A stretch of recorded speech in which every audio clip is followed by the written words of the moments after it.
Tua glória enche a terra, tua glória enche o céu. Irmãos, o texto que Deus colocou no meu coração, ele vem mostrar para nós hoje que Deus ele opera diversas variedades de milagres, como é um culto de milagre. Então abra sua Bíblia no Evangelho de Jesus Cristo, que escreveu Mateus, capítulo é o número 5. O verso é o 13, o 14, o 15 e o 16. Esse texto vem mostrar para a gente que Deus ele não somente opera milagres de cura de um cego, de um surdo, de um mudo, que Deus ele não somente opera uma ressurreição, como nós temos exemplos bíblicos, mas que Deus também realiza milagres nos nossos particulares, no caráter, no comportamento, porque isso faz parte da obra de Deus também.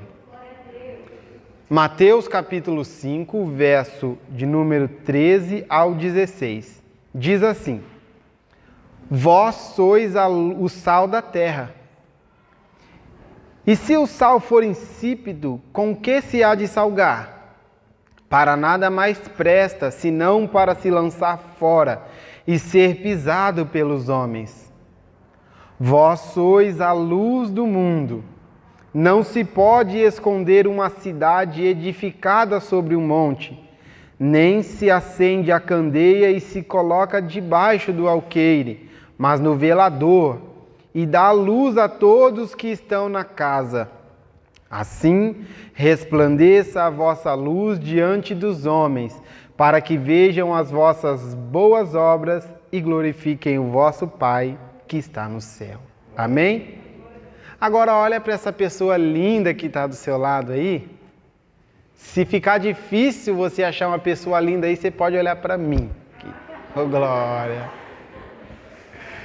E diz assim para essa pessoa: você é o sal da terra. Você é a luz do mundo. Amém? Pode se assentar glorificando ao nome de Jesus.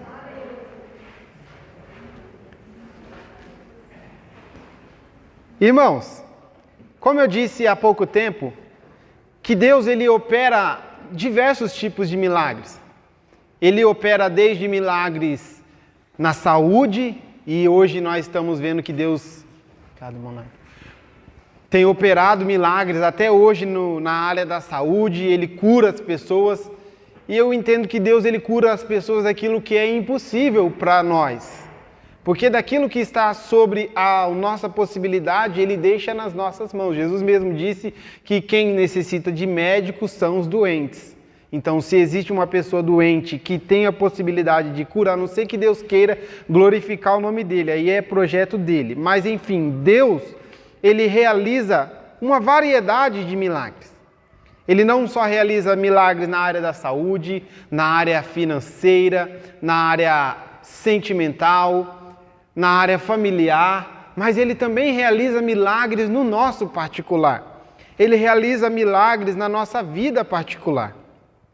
E nós lemos um texto muito conhecido no início do Sermão da Montanha, que Jesus pregou para os discípulos no cume do monte, e a multidão na parte baixa do monte, lá no Monte das Oliveiras, nos tempos de Jesus. Jesus, quando ministrou essa palavra, ele começou a pregar aos irmãos, aos discípulos, consequentemente para nós, porque o texto chegou ao nosso coração, chegou nas nossas mãos através da Bíblia.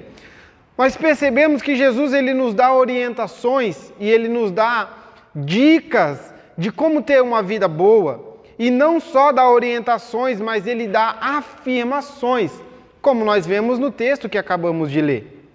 Nós vemos Jesus Cristo olhando para os 12 discípulos, inclusive Judas, e não só os 12 discípulos, mas para a multidão que o seguia e tinha.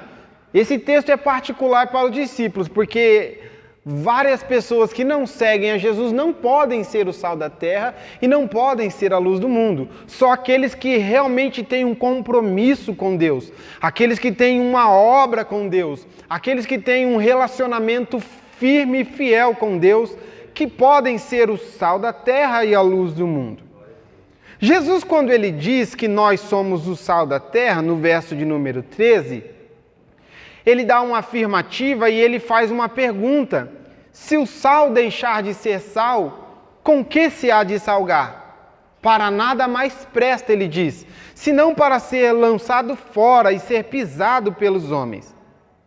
Mas observa, quando Jesus ele fala que nós somos o sal, ele não está querendo dizer necessariamente que nós somos aquele sal de cozinha que tem na nossa casa. Ele não quis dizer isso, que nós somos o sal, porque você não parece com o sal. Eu não pareço com o sal. Ele não quis dizer especificamente sobre isso. Quando ele disse que nós somos o sal da terra, eu entendo que Jesus Cristo estava tentando atribuir a nós, aos discípulos, ao seu povo, as características que esse elemento tem. Para entender o sal, nós vamos observar que o sal existe na tabela periódica e ele é 2 siglas da tabela, 4 siglas, na verdade, da tabela periódica, 2 elementos. Um é o cloro e o outro é o sódio, onde tem a junção dos dois e forma o cloreto de sódio, que é o sal. O sal tradicional que nós conhecemos, porém o cloreto de sódio é puro. Esse sal que nós temos em casa é industrial, ele tem uma série de etapas até chegar do jeito que é. Porém, quando Jesus diz que nós somos o sal da terra, ou o cloreto de sódio, ele estava atribuindo a gente, a nós, aos discípulos, aos seus filhos, as características desse elemento. O sal, ele é um elemento, como eu acabei de dizer, indispensável para a subsistência da vida humana. Se o sal deixar de existir, a vida humana em pouco tempo também passará a deixar de existir. Não só a vida humana, mas a vida no planeta Terra. Porque o sal é um elemento indispensável para a subsistência da vida humana. Se o sal deixar de existir no planeta Terra, agora quando eu falo sal mesmo, o cloreto de sódio, se o sal deixar de existir, o planeta Terra em pouco tempo ou em muito tempo, eu não fiz esse estudo, mas ele vai morrer, porque a natureza, as vidas que existem na Terra precisam de sal, precisam do cloreto de sódio para que continue a existir. E abre um parêntese, quando o apóstolo Paulo fala em Romanos capítulo 8 sobre a transferência da igreja da terra para o céu, e quando ele diz que assim que os cristãos partirem, a terra vai gemer, é exatamente mais ou menos disso que ele estava querendo dizer, que se o sal deixar de existir, o planeta vai começar a ruir, a entrar em caos, e é exatamente o que vai acontecer quando a igreja partir da terra. Sem o sal da terra e sem a luz do mundo que somos nós, o planeta vai começar a gemer de dores, como Paulo diz em Romanos capítulo 8, que a terra vai gemer de dores, que o planeta vai começar a morrer e a perecer. E Jesus disse, se aqueles dias não fossem abreviados, nenhum homem se salvaria. Não estou querendo colocar palavras na mensagem de Jesus, porque eu não tenho essa autoridade, mas até mesmo se aqueles dias não fossem abreviados, o planeta Terra em si iria morrer. Porque sem o sal da terra, o planeta começaria a morrer. O planeta deixaria de existir em algum tempo, porque o sal é um elemento indispensável para a subsistência da vida humana. A palavra sal, ela é derivada do latim, que é etium, que significa o cloreto de sódio como nós conhecemos na tabela periódica.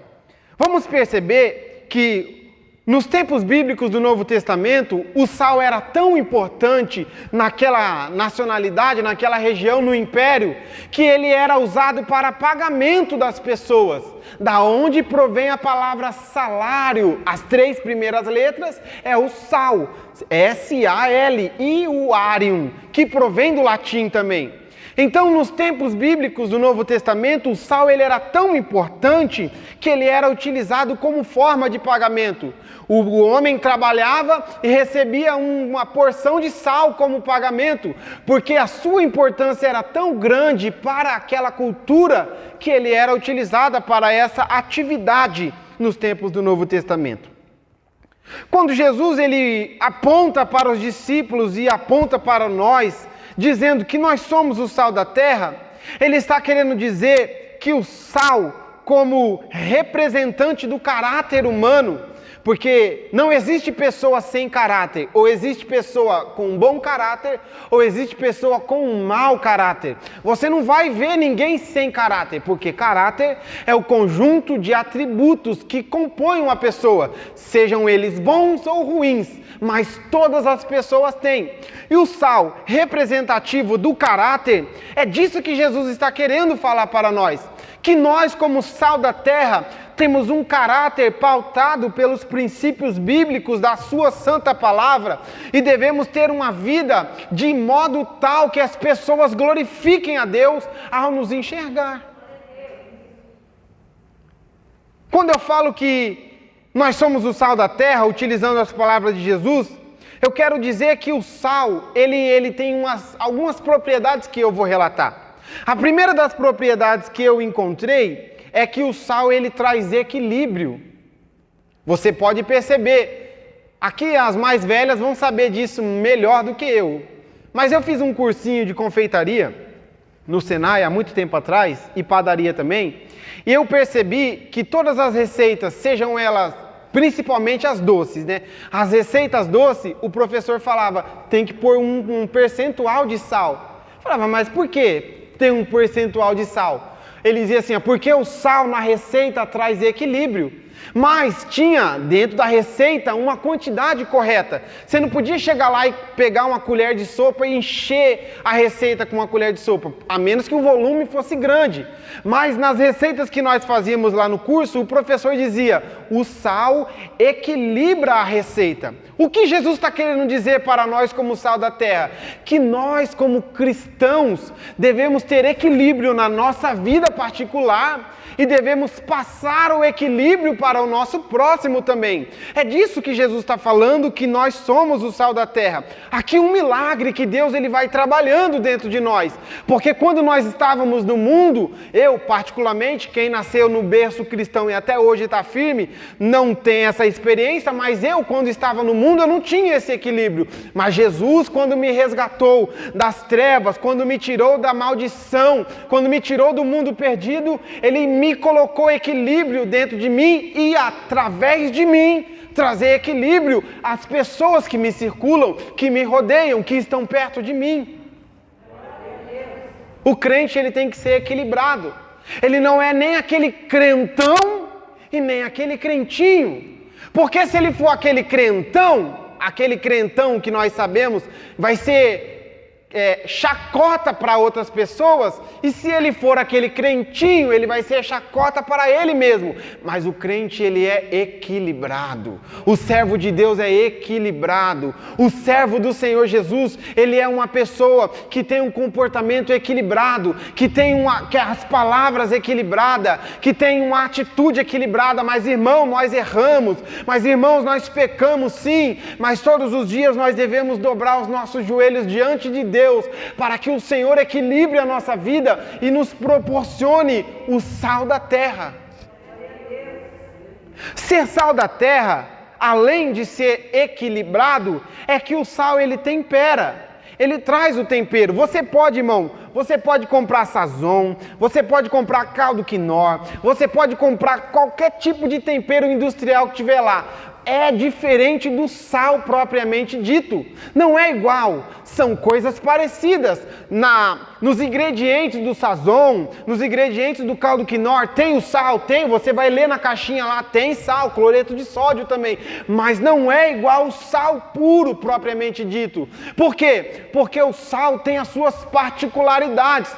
Você pode fazer aquela comida gostosa, você pode fazer aquela comida, aquele feijão, aquele arroz, mas você, para deixar ele bom e equilibrado, tem que ter o sal.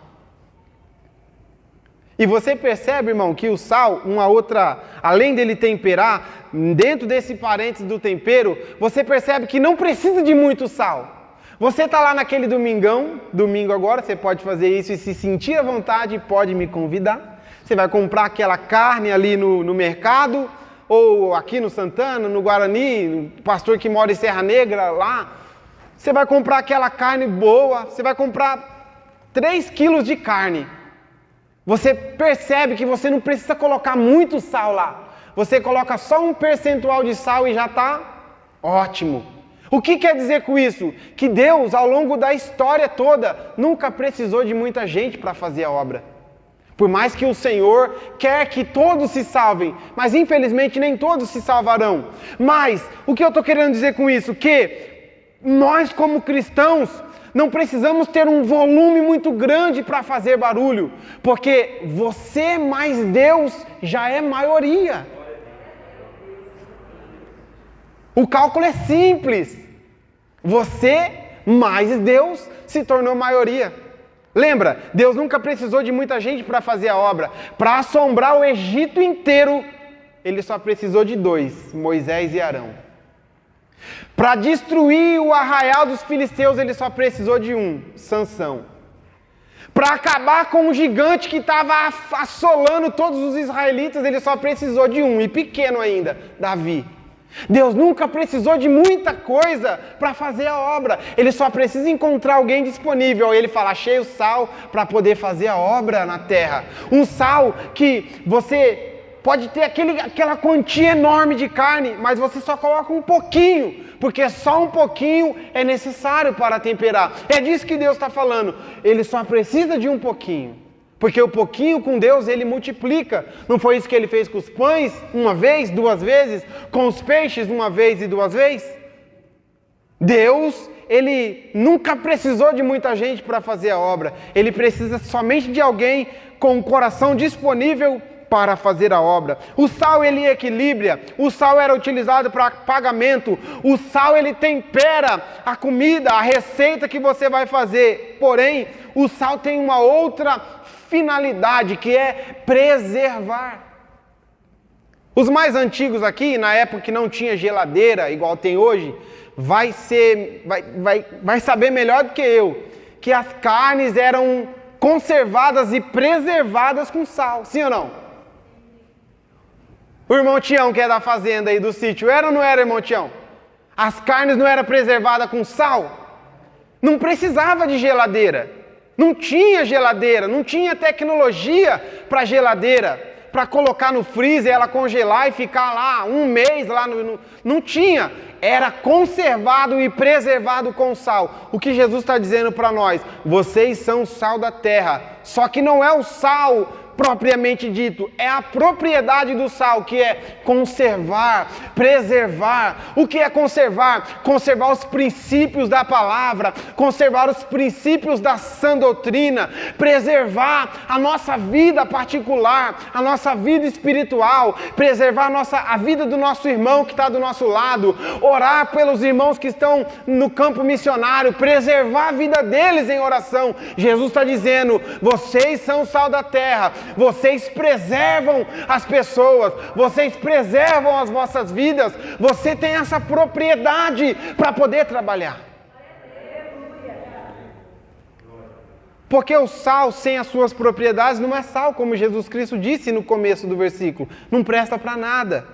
Você preserva. Você tem a autoridade de Jesus Cristo de preservar os princípios da palavra, de não se vender, de se preservar no emprego, de se preservar na escola, de se preservar em toda a sua vida. Como sal da terra, você tem a incumbência de preservar. Uma outra característica, o sal ele era utilizado e ainda é utilizado como antisséptico. Pode ler lá no Listerine, vai ver lá nos ingredientes cloreto de sódio. E o que o antisséptico faz? Ele mata bactérias. E o que Jesus está querendo dizer para nós? Vocês são o sal da terra. Bactérias são substâncias que atrapalham a nossa vida. Tem as boas e tem as ruins. Mas se está matando as bactérias, vai matar as bactérias ruins. Por exemplo, quando põe o Listerine lá na boca, é para matar o quê? O tártaro. É para matar a cárie. É para matar as doenças que podem acometer a nossa boca. Mas não só a nossa boca, porque não só existe antisséptico bucal. Existe antisséptico para limpar o chão. Existe antisséptico para roupa, existe antisséptico para um monte de coisa. E Jesus está querendo dizer para nós que como uma pessoa que tem a característica antisséptica sobre a sua vida, nós temos como incumbência matar as bactérias que atrapalham a nossa vida, a vida do nosso irmão, matar as bactérias que atrapalham a nossa vida diária. Antisséptico. Porque se nós, como servos de Deus, carregamos sobre nós essa incumbência, nós temos isso sobre nós. Pega o cloro lá. O cloro é uma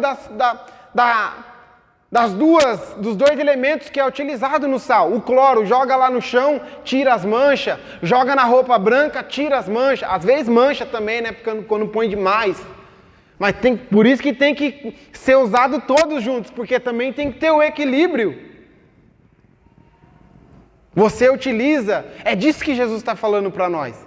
Que nós, como sal da terra, nós temos essas características na nossa vida. Uma outra, o sal ele é utilizado em baterias. Aqui, no meu celular. Essa bateria que tem aqui, ela é de íon lítio. E a matéria-prima para uma bateria de íon lítio é o sal. O que uma bateria faz? Proporciona energia para um equipamento eletrônico. Lá na sua casa, a sua televisão talvez tenha uma bateria, o seu computador, no seu carro tem uma bateria, na sua moto tem uma bateria.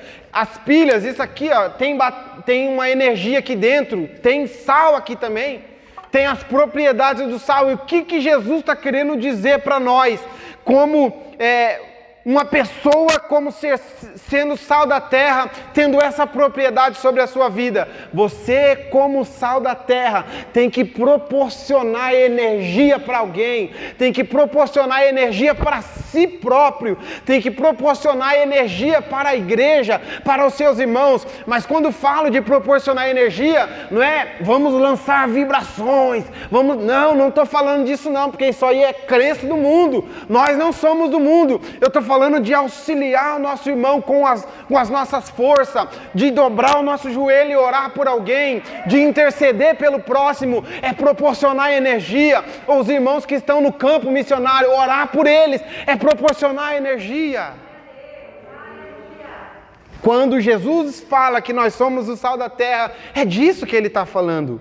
E uma última, e essa aqui é um pouco... É alegre, é um pouquinho alegre, porque quando eu era criança, eu fazia isso. Quando eu era criança, eu morava lá em São Paulo, na Zona Sul, no Jardim Ângela. E lá é uma favela bem crítica, mas hoje tá bonzinho lá. Esse tempo atrás eu fui lá, mas na época era bem crítica, e as ruas eram de terra. E aí, quando chovia, né, ficava aquela lama toda, enfim... Aparecia as lesmas lá em casa, aquelas lesminhas, todo mundo tem nojo, o caramujo também, todo mundo tem nojo, e aí minha mãe falava, o sapo também, apareceu ali, joga um pouquinho de sal que mata. É para matar o bichinho? Não é para matar o bichinho, se ele está lá, ele tem alguma utilidade no meio ambiente. Mas o que quer dizer com isso? Que como sal da terra, você tem condições de matar as coisas ruins, as coisas que parecem ser ruins. Embora os bichinhos não né? Tem uma utilidade no meio ambiente, mas vamos utilizar essa interpretativa como sal da terra mata aquilo que não usa, mata as coisas que não servem, mata aquilo que não presta na nossa vida e na vida do nosso irmão. Você é o sal da terra.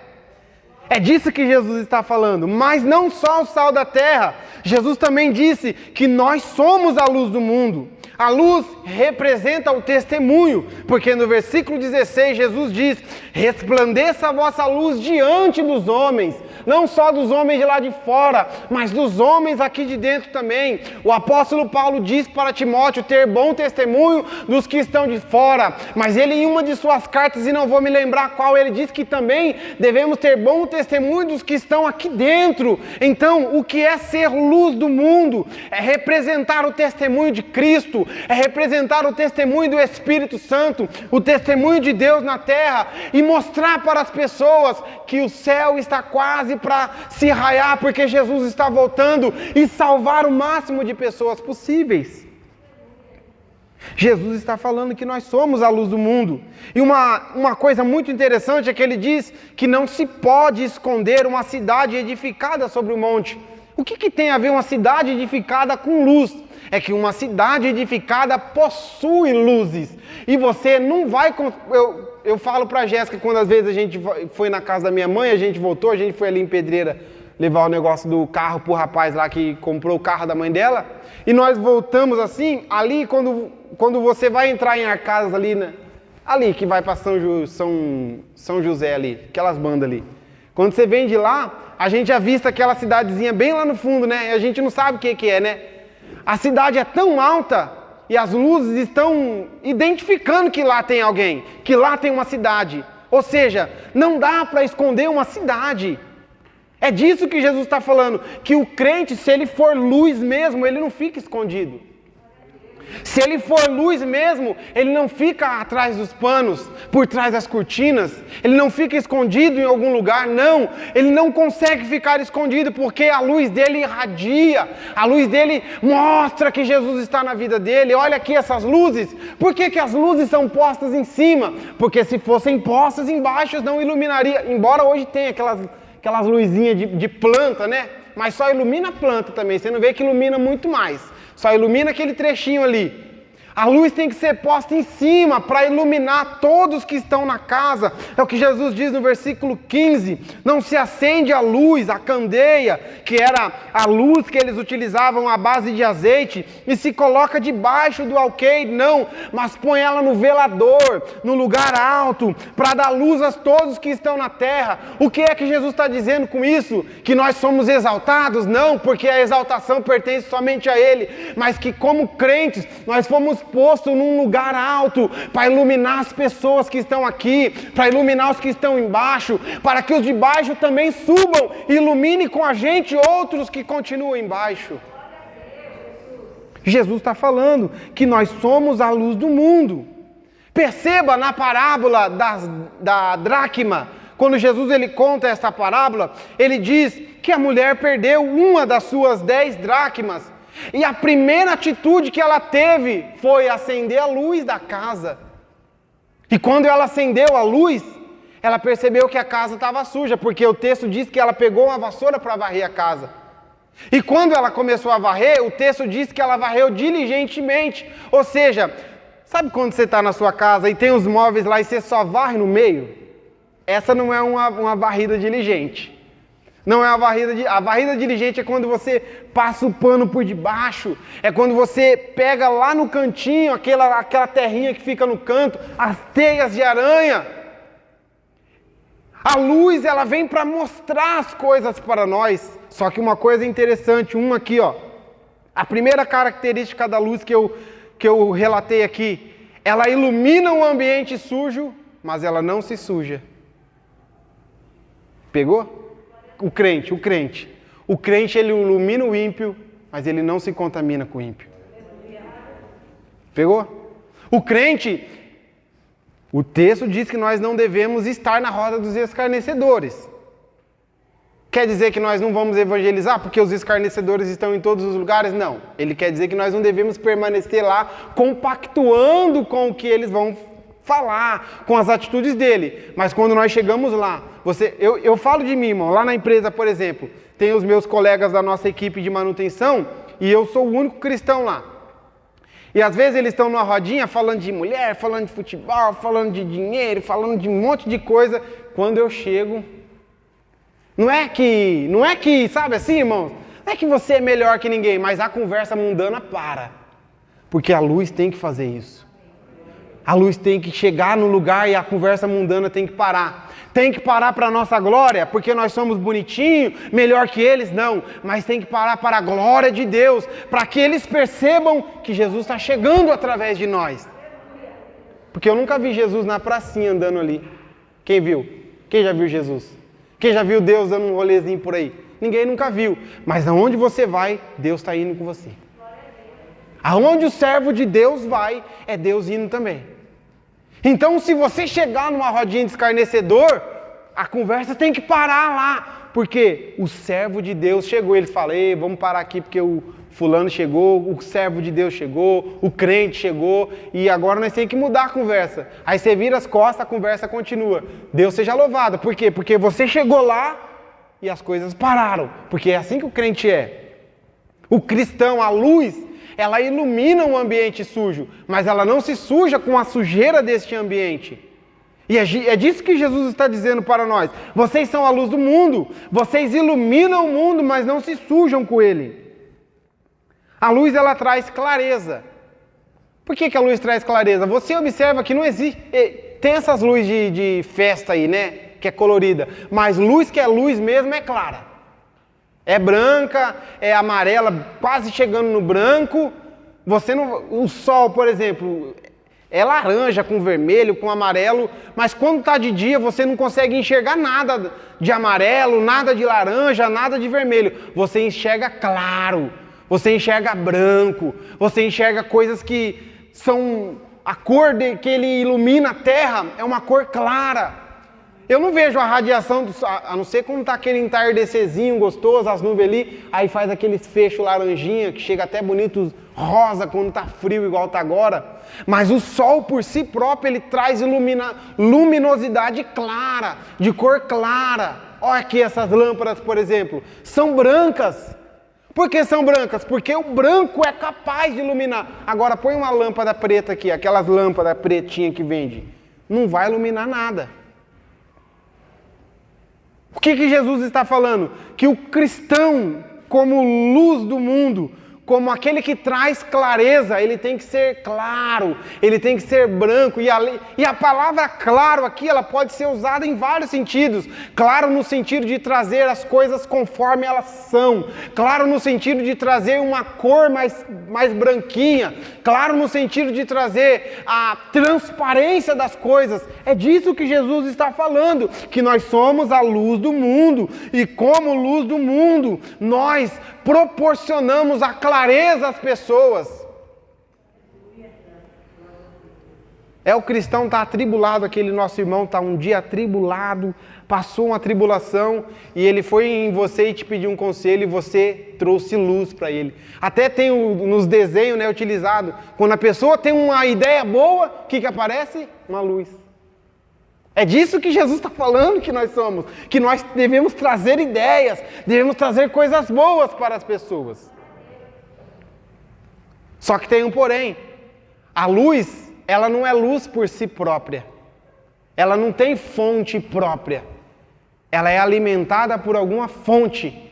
O sol, por exemplo, ele é alimentado pelas fontes de energia que Deus deu para ele, ele não ilumina por si próprio. Ele tem uma fonte de energia. Qual que é? Eita, é muita. Se nós for entrar, eu não vou nem saber te dizer, porque eu não parei para estudar isso. Mas vamos falar dessas daqui que estão no nosso olho. Se desligar o disjuntor geral lá, apaga.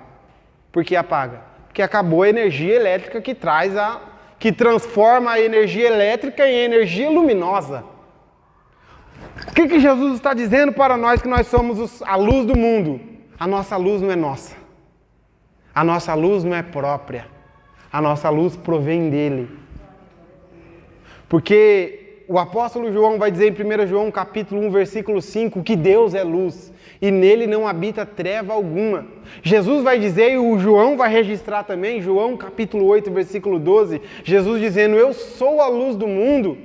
O salmista vai dizer no Salmo 119, verso 115, tão conhecido entre nós, lâmpada para os meus pés é a tua palavra e luz para o meu caminho. Olha, irmão, meu Deus do céu, olha no patamar que Jesus está nos colocando. Se Deus é luz, Jesus está dizendo que nós também somos luz está colocando nós no mesmo nível. A glória é nossa? Não, a glória é dele, a honra é dele, o louvor pertence a ele. Mas se Deus é luz e Jesus está falando que nós somos luz, está no mesmo nível. Se Jesus é luz e ele está falando que nós somos luz, ele está falando assim, vocês são parecidos comigo. Se a palavra é luz, nós também temos que iluminar as pessoas, como o texto diz que lâmpada para os meus pés é a tua palavra e luz para o meu caminho. Nós, como luz do mundo, temos que iluminar o caminho de alguém, iluminar a vida de alguém. Não estou querendo dizer que nós temos a mesma autoridade de Deus, que nós temos a mesma autoridade de Jesus e a mesma autoridade da palavra. Não, mas só usando o termo luz que a palavra nos mostra aqui. Nós, como luz do mundo, trazemos clareza para as pessoas. E nós somos alimentados por uma fonte de energia que não é nossa. Você não ilumina por si próprio. Se hoje o crente se desviar, amanhã ele já está escuro, já está nas trevas. Você percebe no semblante quando a pessoa morre sem Deus. Você percebe no semblante dela. E quando a pessoa morre com Deus, eu já fui nesses 2 enterros, e os que eu fui eu acreditei, né, que um, infelizmente, né, desceu, o outro foi para a glória. Você percebe no semblante, porque a luz brilha no cristão. Você percebe quando você chega no ambiente e alguém fala assim, nossa, você chegou aqui e mudou o ambiente.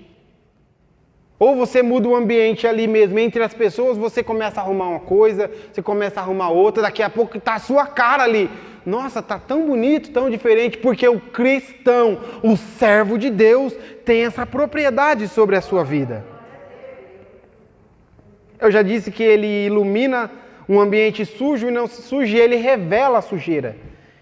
E acabei de dizer que nossa luz não é própria, ela é alimentada por alguém, por alguma coisa, por uma fonte de energia. A luz, ela revela sujeira, revela bichos, revela a aranha, revela a impureza, revela coisas perdidas no chão, como a parábola da dracma. Só que uma última propriedade para eu encerrar. A luz, ela mostra o caminho. Já percebeu quando a pessoa está naquela vida destruída e ela fala assim, eu vejo uma luz no fim do túnel. E ela fala assim, é nessa direção que eu estou indo. Porque eu consigo enxergar um fechinho de luz lá no fundo. E é isso que a luz faz, ela indica o caminho. Ela mostra onde você tem que ir. E até o apóstolo Pedro vai dizer em 1 Pedro 3,19, que a palavra de Deus, ela ilumina o nosso caminho. Ela não veio para iluminar, fazer aquele alvoroço na nossa vida, mas iluminar o nosso caminho.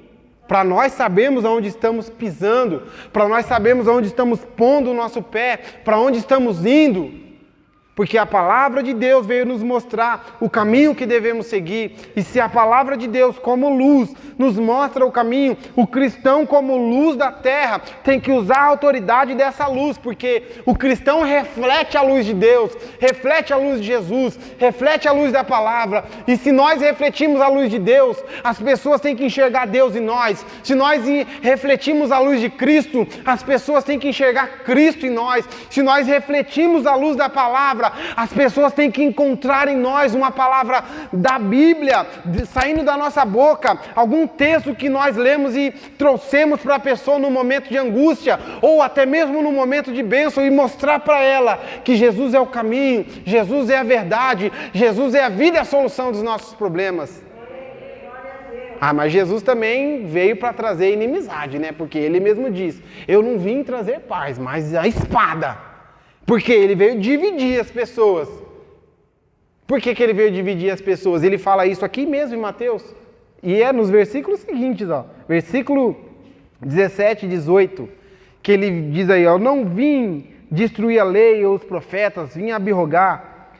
Na verdade não é nesse texto aqui não, mas é aqui em Mateus. Só não vou me recordar onde agora. Enfim, Jesus, ele é espada e veio dividir as pessoas. Porque o mundo está assim, não está assim? Nós vemos aí as ideologias que estão criando, e aí essas ideologias estão acabando com o mundo, porque se 100% do planeta Terra seguir essa ideologia aí, essa será a última geração que vai deixar de existir na Terra. Porque não existe vida sem aquilo que Deus criou. Não existe vida sem os planos de Deus, sem os projetos de Deus. Então, quando a palavra de Deus, através de Jesus, vem dizer que somos o sal da terra, somos a luz do mundo, Ele está atribuindo a nós essas propriedades, essas características, para que nós possamos ter uma vida de bênção e de prosperidade na terra. Amém, irmãos? Eu deixo essa palavra para o seu coração.